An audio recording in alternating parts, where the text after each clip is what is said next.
یہ قصہ ہے نور آباد کی ریاست کا، ایک ایسی ریاست جو کبھی خوشحالی اور امن کی مثال تھی، لیکن جب ایک سست شہزادے کے ہاتھ میں اس کی باغ دوڑ آئی تو دولت بھی ڈوب گئی اور عزت۔ شہزادہ عارف، جس کے کمرے کی کھڑکیاں صبح سورج کو دیکھنے کے لیے نہیں کھلتی تھیں بلکہ صرف ہوا آنے کے لیے، وہ اپنے نرم بستر سے نکلنے کے بجائے گھنٹوں کمبل اوڑھے رہتا۔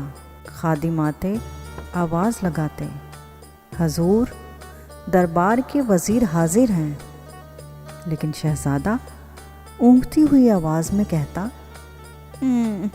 کہہ دو کل آئیں، ابھی میرا نیند کا وقت ہے۔ اور باہر ریاست کی زمینیں خشک ہو رہی تھیں، فوج بھاگ رہی تھی اور لوگ بھوک سے بلک رہے تھے۔ بازار میں لوگوں کا شور تھا، کوئی عورت کہہ رہی تھی، آٹا نہیں ملا، بچے رو رہے ہیں۔ کوئی بوڑھا فریاد کر رہا تھا، ہمارا شہزادہ اگر جاگ جائے تو شاید ہم بچ جائیں۔ ایک دن ایسا آیا کہ عوام محل کے دروازے پر جا پہنچی، احتجاج کرنے لگی، ان کے ہاتھوں میں لاٹھیاں اور آنکھوں میں غصہ تھا۔ ہجوم کا شور بڑھتا ہی جا رہا تھا، ہمیں کھانا چاہیے، ہمیں انصاف چاہیے۔ پہلی بار محل کے دروازے پر ایسے لگا جیسے تخت ہلنے لگا ہے۔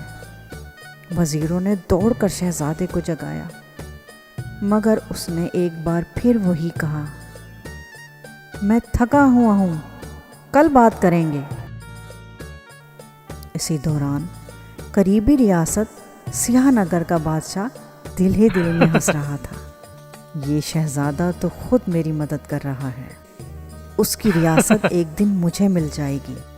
سیاہ نگر کے بادشاہ نے اپنے جاسوس شہزادے کے محل میں بھیجے، جو لوگوں کے درمیان نفرت کی آگ سلگا رہے تھے اور شہزادے کے خلاف لوگوں کو بھڑکا رہے تھے۔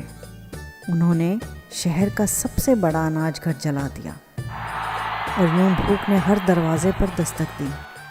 لوگوں نے ایک بار پھر محل کا رخ کیا، مگر اس بار صرف فریاد نہیں تھی، بغاوت بھی تھی۔ ہجوم کے شور میں ایک کمزور بچہ آگے بڑھا، اس کی ہڈیوں پر صرف کھال ہی بچی تھی۔ اس نے روتے ہوئے کہا، شہزادے، اگر تم نہ جاگے تو میں بھوک سے مر جاؤں گا۔ وہ بچہ شہزادے کے قدموں میں گر کر بے ہوش ہو گیا۔ شہزادے کا تو دل ہی ہل گیا۔ اس لمحے پہلی بار اس نے خود سے کہا، اگر یہ بچہ مر گیا تو میری ریاست تو پہلے ہی مر چکی ہے۔ اسی دن سے شہزادہ بدل گیا، اس کا دل بدل گیا۔ اس نے بستر چھوڑا اور فوج کو واپس بلایا، فوج کو اکٹھا کیا، منظم کیا، کھیتوں کی نہریں کھلوائیں، اناج گھر دوبارہ سے بھروایا۔ سب لوگ حیران رہ گئے، یہ وہی شہزادہ ہے یا کوئی اور؟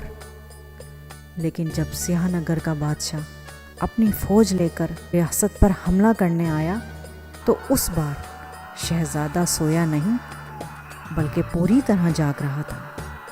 اب کی بار تمہارے سامنے سست شہزادہ نہیں، ایک بہادر بادشاہ کھڑا ہے۔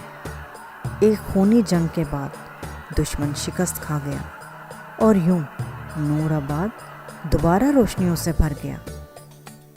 لوگوں، سستی صرف ایک انسان کو نہیں، پوری ریاست کو جلا دیتی ہے، اور جاگنا صرف آنکھ کھولنا نہیں بلکہ دل اور دماغ کو حرکت دینا ہے۔